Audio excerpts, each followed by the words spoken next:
வருமான வரி வழக்கில் நடிகர் விஜய்க்கு 1.5 கோடி ரூபாய் அபராதம் விதிக்கப்பட்டது செல்லும் என சென்னை உயர்நீதிமன்றம் தீர்ப்பளித்துள்ளது.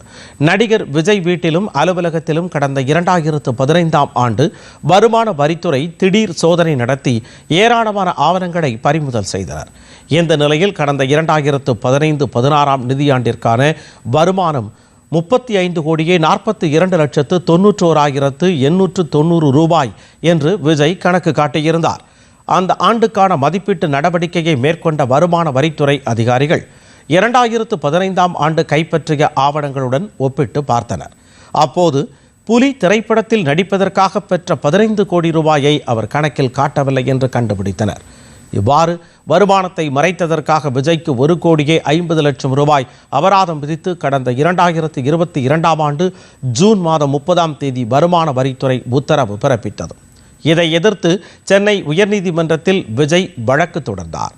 இந்த வழக்கை விசாரித்த உயர்நீதிமன்றம் அபராதம் விதித்த வருமான வரித்துறை உத்தரவுக்கு இடைக்கால தடை விதித்து உத்தரவிட்டது. இந்த வழக்கின் இறுதிக்கட்ட விசாரணை நீதிபதி செந்தில்குமார் ராமமூர்த்தி முன்பு நடந்தது.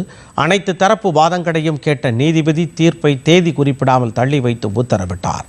இந்த நிலையில் வருமான வரி வழக்கில் நடிகர் விஜய்க்கு 1.5 கோடி ரூபாய் அபராதம் விதிக்கப்பட்டது செல்லும் என நீதிபதி தீர்ப்பளித்தார். தீர்ப்பை அடுத்து மேல்முறையீடு செய்ய அனுமதிக்க வேண்டும் என விஜய் தரப்பு கோரிக்கை விடுத்தது.